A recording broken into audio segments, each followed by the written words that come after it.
Seterusnya, saya ingin menjemput yang berusaha Prof. Madya Dr. Ma'an Fahmi Rashid Al-Khatib. Nama panjang ni. Untuk menyampaikan taklimat bagi kategori pentafsiran alternatif. Dipersilakan. Assalamualaikum warahmatullahi wabarakatuh and selamat pagi still. My name is Ma'an, I'm from IIUM. I'll be presenting on the alternative assessment. Let's just go a little bit in history for the past 3 years of this anugerah. It was called APRS 2017, and we had 3 categories. The curriculum as presented, and then the immersive, which was just presented.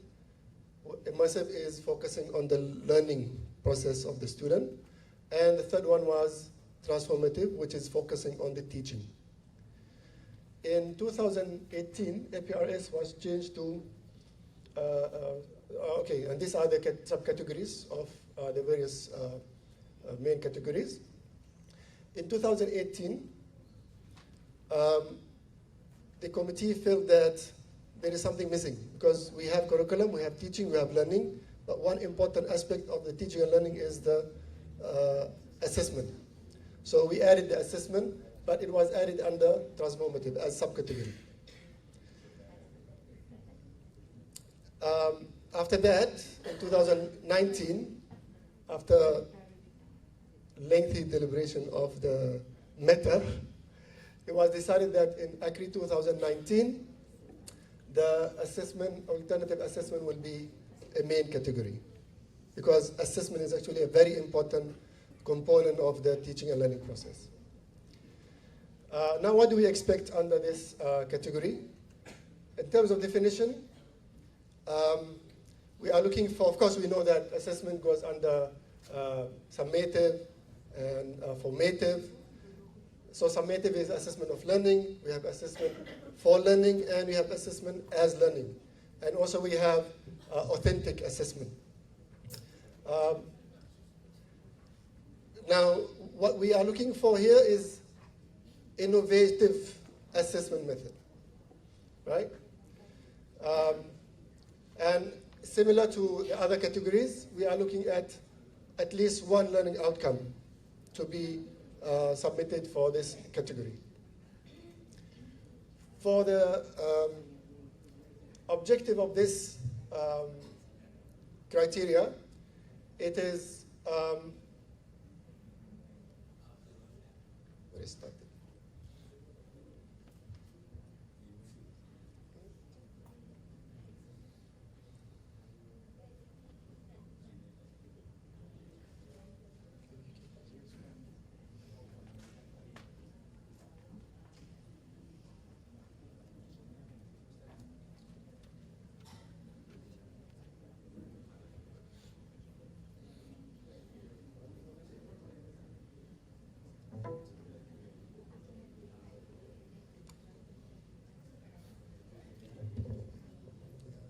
Okay, meanwhile, alternative assessment, the problem with last year, many got rejected because there was no rubric at all. Nama pun alternative assessment kan, assessment must show rubrics. So from there, we have found that many educators are not very familiar with actually alternative assessment. So this year, we improve it by having the rubrics tu wajib lah ada, kan? At least. So the job or the responsible of the universities now, sepatutnya daripada last year lah, is to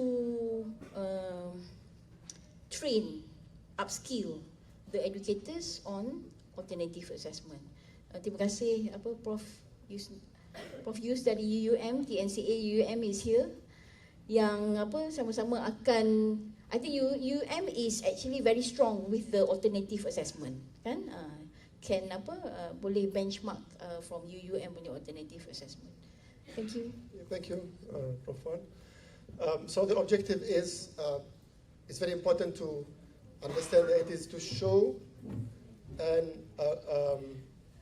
alternative assessment that is innovative, and it has proven to assess at least one learning outcome.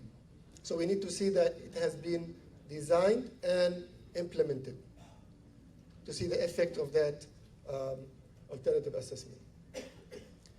Now for the conditions, I will not repeat here because luckily I'm the last one, so many of the things to be said already said. I just emphasize on the video here. The video can be in the form of AVI, MP4, or MOV. Please don't use any extension that requires special installation or special drivers. So just use the common one, which can be opened at any PC or computer. For the criteria, we have, similar to the other criteria, we have 4. And you can see here, the pendekatan is 40%, because we want to see what is the approach that has been followed to create this alternative assessment. And of course, the impact on the learning, on the students. How did it improve the student learning? Please remember, like Dr. Wan just now said, one of the issues that we faced in the last cycle is that when they submitted as alternative assessment, even if they put the rubrics, they didn't show us what is the process they have used to create this rubric. So it becomes more like either transformative or like immersive. They are and they are focused on the teaching or on the learning. But they didn't show how did you create this rubric? What are the theoretical background? What is the GOGI that you used? What is the learning you want to achieve? What kind of process you use to create that particular rubrics, for example. All right? So it is not about teaching, it's not about learning, it's about alternative assessment. We want to see the process of the assessment itself. All right? The form is not different much with other criterias. Of course, the peranan is very important. Please indicate what is the role of the members. The cabaran issue utama here, it's either you tell us what is the shortcoming of the current assessment, or that it is good, but we feel that we want to improve it because we want to achieve something. What is that thing that you want to achieve with that alternative assessment? And that's how actually we introduced the video, the 3-minute video, because sometimes the write-up couldn't show us what is it that you are trying to do here. We feel something is done good, you know. So the video actually is to help the contestants to tell us what they want. Sometimes we can say it clearer. So if you can say it clearer in the video. All right? Because this is very important to see what is it actually different that you are doing. What is the issue that we are addressing in this category. And is it aligned with the LO? How is it aligned with the LO that you have chosen? Again, if it is original idea or if it is adapting already existing idea or you're improving an existing idea. So this is now more on details of what is the type of assessment we are using. Is it formative? Is it summative? Right? And this is very important here. What is the plan, your plan in coming up with this assessment? The step by step. You can use charts, you can use flow charts, you can use whatever mean to show the jury that this is what I have followed. And so that we can align it with your objectives and your explanation earlier. And then of course, we want to see how did the students involve in this assessment. Because if we say this is assessment in learning, we want to see how did this assessment, how was it used in learning or for learning, or was only just the conventional of learning, right?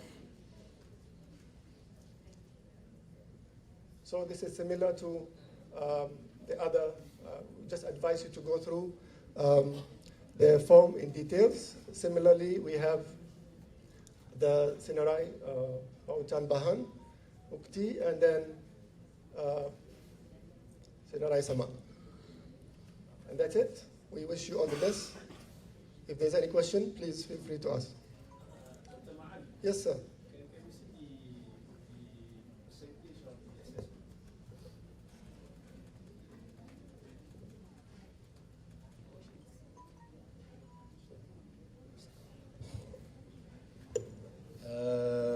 Compared to the transformational and the other immersive, I think this is new. I think this is good.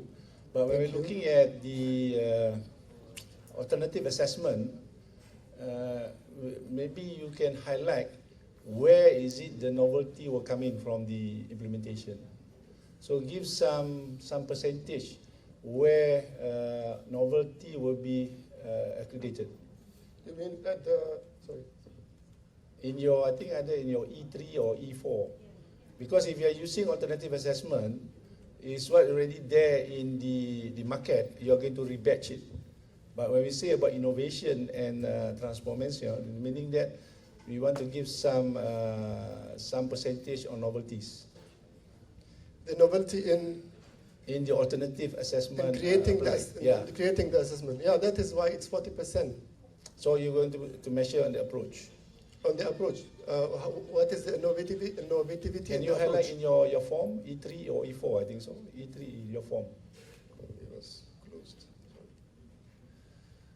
Because if not, they only rebadging what is already there in the market. For example, folio or something like that. Nothing. That's why we said there's one question to say whether it is following an existing model or you are using a similar model, but there is something different that you are doing on So you have to give some credit on the novelties, I think. Yes, yes. So that is in the rubric. E4? That is in the rubric. Is it idea asli atau adaptasi dari mana-mana? Ada beza ke asal dengan asli?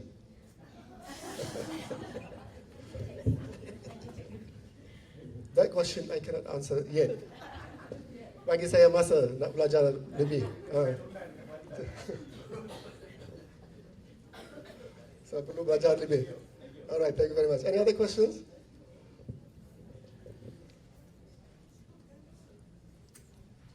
Okay, thank you very much. Assalamualaikum.